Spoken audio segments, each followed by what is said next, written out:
We are Smooth 98.1. We love music and we definitely love life. On a beautiful Monday morning, this is the Smooth Breakfast. My name is Ayokunmi Kekiriako, and it's time to get into the world of the papers. Take a look at the headlines making the rounds across Nigeria. This is Freshly Pressed, where we get to talk about what's been happening in Nigeria and, of course, get analysis and, of course, your takes on the stories that we will be discussing as well. It's an interactive session, so you can join us on WhatsApp and kindly send in your messages on 0809 440 981. 0809 440 981. Also join us on the live stream on YouTube at Smooth 981 FM Lagos. Smooth 981 FM Lagos.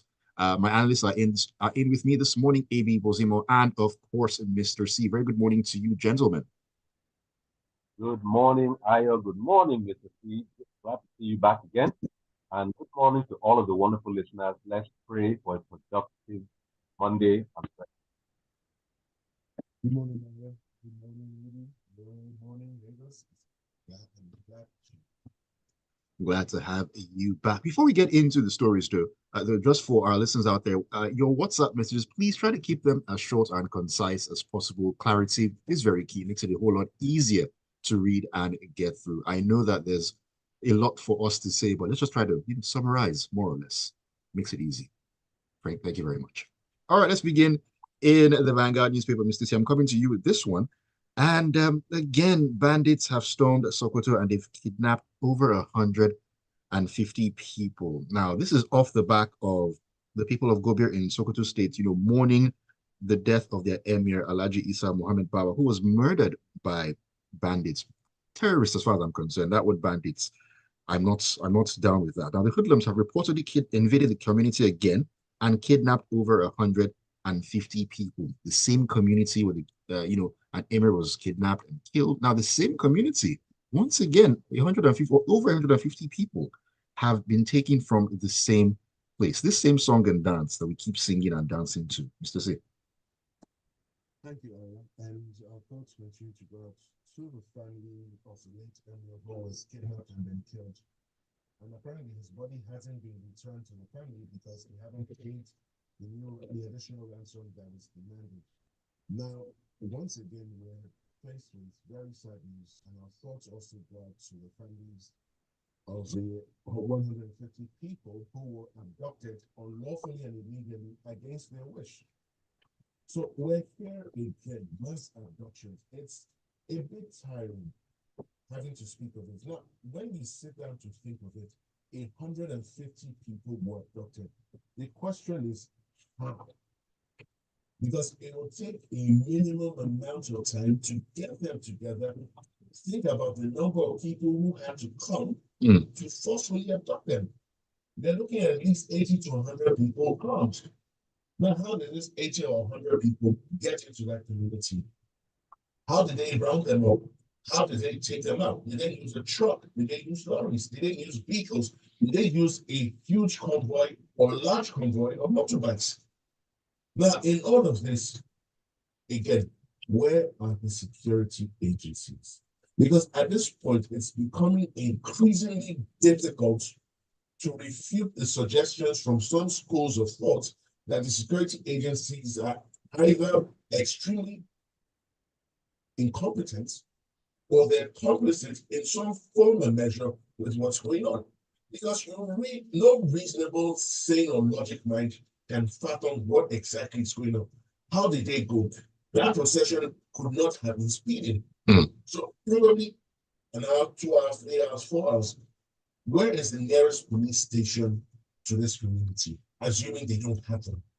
Where is the nearest army unit for any of the army operations being conducted in that corridor?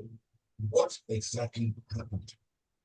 And it's so sad that this is coming right on the aftermath of the area being killed. Now, some people may not remember this, but he's not the first area to be attacked and abducted. The area of Potoskum narrowly escaped with his life when he was attacked while on a journey to Zaria. The area of Karen also escaped, but members of his entourage were killed by these terrorists. Now, we have seen the security agencies major in the minus. They've been tracing all sorts of people. They claim are behind the protests that were held in August. They said that they received intelligence that it was an attempt to bring down the government of the country. They were sponsored by foreign elements and the rest. The same process through which they supposedly or presumably got that intelligence.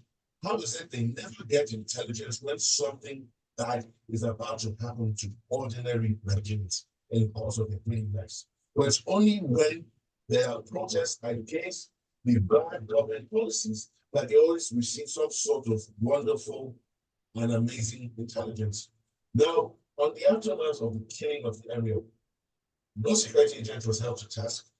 Nobody was asked to explain what happened to the complete breakdown and failure of security measures put in place. Post-murder, this has happened. This is truly, truly unbelievable. And to think that this same administration will posture and tell us that they're looking for investors. Investors will not come into chaos and disorder. It's not going to happen. Because they are also sane and logical. They're logical in what they do. Now, we've been discussing mass abductions for the last 10 years. Psyche. There is no sign, there is no inclination, no indication that this will be the last mass abduction we will ever discuss. Just the other day, last week, the 20 students, 20 doctors, or the 20 medical personnel that were captured, abducted in Benue, were rescued. Now, the police say no ransom was paid. Everyone is free to look at that story and make of it what they want to make of it. How did 150 people get to that? It beats my imagination. And to think that no heads will vote for this, truly shocking. Truly shocking and unfortunate incidents there. AB, do you want to get your thoughts in before we go on to our next story? Very briefly, about the only way to take 150 people away quick, fast, and efficiently is inside something like an A330 Airbus. So, I mean, because ordinarily, the average bus size is about 15 people. That takes 10 complete buses with a driver in each bus, with an armed person, guarding the bus and fuel. That is a logistic operation. That really can't happen without some form of oversight or some detection. Ordinary traveling between any two interstate locations in Nigeria, the number of checkpoints with crude pieces of wood and baskets and balloons put in front of you, I cannot see how you can spirit away 150 people. Honestly, though I'm a hawk for our security forces, without some form of collaboration or at least looking the other way. It is inconceivable, and certain people should be losing their jobs when these things happen. But the only thing I heard recently is that the head of the NIA submitted his resignation. I don't know whether this is connected with the recent loss of that emir, which was tragic in and of itself. God, we cannot continue like this. I repeat, it could be any single one of us or somebody related to us that we love. It is not acceptable. Look, let me quickly add a thought or two. Now, the president is currently away on a trip. There's been no official statement from the presidency concerning this act. And it leads us to the eternally abiding question: what is the value of a Nigerian life? How is it possible there be no official statements either from the Sokoto state government or the federal government or even the chief of the state from anyone? It's complete radio silence. So it then begs the question: are some Nigerians more valuable than others? Does it then mean the Nigerian life doesn't mean anything to the people in power? Very big questions. Now, with regards to the NIA, I understand that the previous Director General actually went to court to challenge his removal, and it would appear that the court granted his release. So there's something playing out in this. There's something playing out in the back. I don't believe the NIA resigned. I believe he had to go, and it was communicated to him in very clear terms. So this story of a resignation, very few Nigerian public officials resign in the face of no scandal. It rarely ever happens. All right. The only exceptions in recent memory are Conjuguala and all the efficacy. The rest, even in the face of mounting contradictions, mounting allegations, very serious, stay in office. All right, let's head into the Vanguard, or staying in the Vanguard, actually, AB. This I'm coming to you with. The Socioeconomic Rights and Accountability Project, SERAP, has urged Nigeria's 36 state governors and the Minister of the FCT, Mr. Nyesom Wike, to disclose details of any Chinese loans, liabilities, and other external borrowing obtained and guaranteed by the federal government, as well as the terms and conditions for any such borrowing, including the provisions on collateral. And of course, this is definitely off the back of the whole brouhaha concerning the Chinese company, the state government, and all that. Serap is saying, let us know. Let us know. Give it to us in black and white. What have you borrowed? What are you owing? Collateral, so that we will not be blindsided like this. Your thoughts on this one, AB? Obviously, this is certainly connected to the fact that some Nigerian properties are currently available on eBay, purchased by anybody who has $2 million. The thing is this, I remember some months ago, a bit years ago, when there was a request by the then National Assembly for the Minister of Transportation, to come and explain something about some certain Chinese loans. And he said something to the effect that people are disturbing. I'm not quoting, but paraphrasing, that people should stop worrying about those details. Well, if that's the mentality, then it has now come, chickens have come home to roost when some Chinese companies, and I'm happy that Sarah said, and other external borrowing, because right now the headlines of this Chinese recent company, recent development, but we have gone cap in hand begging the world for loans, sometimes grants, sometimes, and at this point we're just a, a nation that has abased itself in the face of the world. So this is why this embarrassment is coming, where you cannot drop, let me not say drop um, a cup down. You cannot put a plane down and actually pick it up and fly out, because right now all of things that are associated with Nigeria are seen as fair game. Bottom line, it boils down to accountability.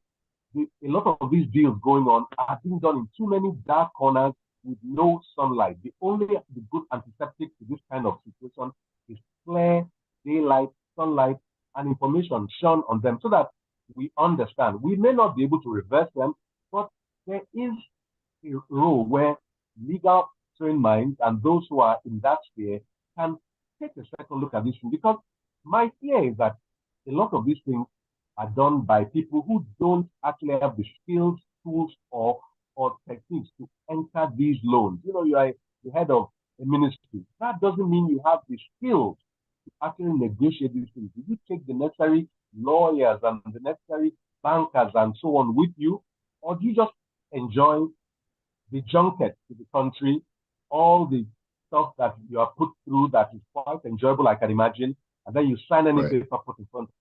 This is where we are right now. We are being pillaged from all sides. We are like a country on the run from our creditors. It is not distinguished. It is disgraceful. And Serap, once again, are doing a human job asking, but will our government at the federal and state level, subnational level, respond? That question remains to be seen. Answer remains to be seen. Answer remains to be seen. Like I always say, so many questions, not enough answers. We'll seek more of these answers on the other side of the breather on Freshly Pressed this beautiful Monday morning on Smooth 98.1. Don't go anywhere. Okay, Smooth 98.1. Things are happening. Well, that's a wonderful set of human beings. Wow. Just put your plane. Much more than a People have signed and signed and signed things because they're in office. But what is the long-term strategy? Like I say, prioritizing. Why are we building a railway in Niger when we have not connected Abuja, Itakwe, and Warri, Port Harcourt, among other corridors? And this is actually shorter than the one to. So you just wonder what drives this arrangement and agreement. Mm. Mm.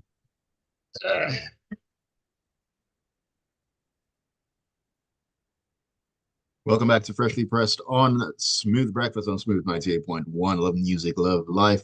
It's a Monday morning and we are in the groove. My name is Ayokunmi Kikire. Of course, we being Mr. C and AD Bozimo are the analysts in with me this morning. Come through and share your thoughts on the stories that we've been discussing. WhatsApp is the platform. 0809 440 is the number. Also, we're on YouTube streaming live at Smooth 981 FM Lagos.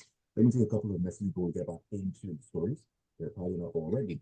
Adibwega Adideji says, the insincerity on the part of the political class and political elite is where insecurity thrives. It's very simple. Is there any political party in Nigeria that doesn't have terror groups that work for them? I don't know. I can answer that question, Adideji. These groups help them win elections, help them retain power, and help them remain relevant in politics. Not until the political elites agree to end insecurity, insecurity will continue. And who's talking to us here? Fabian from Ekwe says, it speaks volumes that the courts can quickly freeze 32 accounts linked to end bad governance protests. Yet we hear nothing about frozen accounts of past governors and government officials who are linked to corruption and stolen public funds.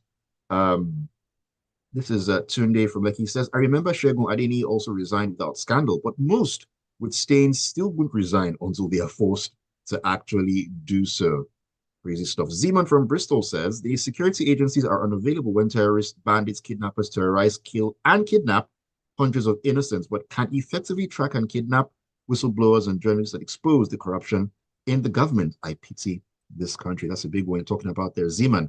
But anyways, let's get back into the stories this morning, Mr. C. Let's head into the Guardian, where the chairman of the Economic and Financial Crimes Commission, EFCC, Mr. Ola Olukoyede, has stated that the country is currently running a system that allows fraud to flourish. Now, he made the declaration in Abuja when a delegation of the management staff of the Niger Delta Development Commission, led by its MD CEO, Chief Samuel Obuku, paid him a courtesy visit. Now, this is coming from the Oga of EFCC. And I don't know, of course, NDDC also is a body that they've had their issues over the years. But what is key here is this is coming from the Oga at the top of the EFCC, Mr. C. Okay, thank you, Aaron. So, to be honest, the EFCC chairman isn't saying anything we don't already know. This has been a known fact. We've known it for decades, at least since independence. The Nigerian state, as it currently is constituted and functions, promotes fraud, promotes incompetence, promotes almost everything negative and very few positives, if any. Now, why was the NDDC chairman or MD CEO visiting the EFCC chairman? Apparently, according to the report, and you can read it from The Guardian, the NDDC had tasked the EFCC with making recoveries from contractors who had collected full sums of money to execute contracts and hadn't done so. And the EFCC had actually made some recoveries. Now, what is not surprisingly left out is what is the quantum of money sought to be recovered? How much was recovered? How much has been given to the NDDC to complete those projects? Who were these monies collected from? Because the contracts weren't awarded to spirits, they were awarded to flesh and bone. The monies were recovered from flesh and bone, not from spirits. Why is it extremely difficult to name them? Now, in addition, NDDC MD says when they finish those projects, he will invite the EFCC chairman to the commissioning. In what capacity is all that happening? Well, put that to the side. Now he's told us that Nigeria is running a system that allows fraud to flourish. What are his plans? Given that now he's expressly admitting to the Nigerian public that he will not be able to fully independently carry out his duties as given to him under the FCC Act. Because if he's confidently and boldly telling us that it's a system that allows fraud to flourish, he's telling us that if a politically exposed person is accused of certain negative acts which run contrary to our criminal code, his hands may be tied. If that is the case, sir, why are you still in office? I would have expected that having detected this, knowing that you cannot undo it, you resign. But staying in office now begs the question, what are you doing then if you are not going to undertake the commencement of reforms to bring this to an end? No, I'm not even saying or suggesting that he has the power to do so. Right. But it then calls into question his continued stay in office. Now, one case in point is the Kogi State, former Kogi State government. He had police operatives attached to him. Rather than give them a signal to arrest him, they withdraw them. Now they can't find him. And every day we're inundated with reports, oh, the FCC backed 21 young Nigerian men, bundled them to court, they've all pled guilty. What it appears to the average Nigerian is the EFCC is more concerned about chasing Nigerian youths that have one laptop or two laptops or drive good cars. Now, not all of them are into fraud. Some of them are actually tech experts, but they seem unable to make the distinction between fraudsters and tech experts. How many politically exposed people have been taken to court with secured convictions? Only two. And in both cases, no, we got three. The third person got his conviction set aside on appeal to the Supreme Court. The other two got pardons. The message we're sending to Nigerians inadvertently from the FCC is, if you're politically connected, you're not going to do any serious jail term. Either your court cases linger on till eternity, or you get in and you get a pardon. A former governor of Ekiti State who left office in 2007 still has an ongoing case in court. I'm not talking about the Court of Appeal. It's still at the trial court. How is that? How do you explain that to anyone? A former governor of Rivers State obtained a perpetual injunction in 2007. This is 2024. 17 years after, the EFCC, through all its successive chairmen, up onto this current one, has been unable to set aside that injunction. How does this make any sense? How does this make any sense? I just wonder. AB, any thoughts? We'll take messages and go on to the next story. One sentence. I have to point the finger at the judiciary because it is possible, as we have seen, for the judiciary to make landmark rulings like the recent one on local government. But if after 17 years they cannot overturn the perpetual, I didn't know there was such a perpetuality in the injunction world, but I'm not a lawyer, then either they're not trying hard enough or they like it like that. But whatever the case, coming to talk about, systems don't exist by themselves. It's people who operate systems, or let's sabotage them. So if you don't tackle the people, then you are just promoting that current situation. All right. Tonye from Lagos Metropolis says, it honestly feels like Nigeria's freedom has been hijacked by terrorists, financed by lenders, and our dignity and honor by the crooked political class. We watch and we wait. Barrister Dan Okuda from Igodo says, I've stopped taking the EFCC chairman seriously since he failed to arrest and prosecute Yaya Bello till date. Let me see here. Joseph Minye says, the very bitter truth is that our leaders enjoy the impunity of counseling contracts and any agreement between persons and organizations and countries, which has plunged Nigeria and Nigerians' global embarrassment. May I tell you, the devil is in the details. Is a disgruntled Nigerian working with all these people to confiscate our assets. May God bless Nigeria. All right, AB, I'm sticking with you right here. Let's head into the nation. Where public servants in many states may have to wait for more time to start receiving the 70,000 naira minimum wage, according to investigations. And this is because the consequential adjustment scale determines the pay of every worker from the lowest to the highest ranking officer under the new dispensation is yet to be released to the states by the National Salaries, Incomes, and Wages Commission. That's the NSIWC. I mean, how long does it take to do these things? Listen, this is a scandal that should make the head of that organization lose their job. This is an Excel spreadsheet operation. You take the former minimum wage, you do the percentage to the higher one, even if you don't want to do it linear across the board, because that may become highly expensive. You take their tables of all these wages, steps, and all that. You apply a spreadsheet with formulae, and within, honestly, let me not say 1 hour, in 24 hours, this is possible to do. let's give 24 whole hours so that you are crossing T's and dotting I's. If they're not doing it, they use 24 hours to change our anthem. So this is not a task that should take more than one business working day. I'll give it a week because I'm nice. They don't want to do it. And as such, picking them off like flies, they should be sacked in succession until somebody in the business, in the office wants to do it. There is no excuse whatsoever. When they want to approve things like allowances, time is not spent. Minutes are not spent. In fact, no information is sent out, just prayers to inboxes. So, you know, the instantaneity of the possibility of adding money is there. We have precedent, as lawyers would say. But for this one, that they first of all spent 500 million naira without results. Then it took assorted strikes before the president now magnanimously, and I use air quotes, approved 70,000. You are now telling me you cannot operate a spreadsheet. If you cannot operate a spreadsheet, you don't deserve a job in that national salaries and wages something. You should be sacked on the spot. There is no reason why more than one more day should be taken, because this announcement was made days ago, if not weeks ago. Yeah. There is no excuse, frankly. All right, thank you for that, AB. Mr. C, let's rush through our final story here in the nation. You know, time flies when we're having these great conversations. And it says that 4 million of the 20 million out-of-school children have been returned to classrooms.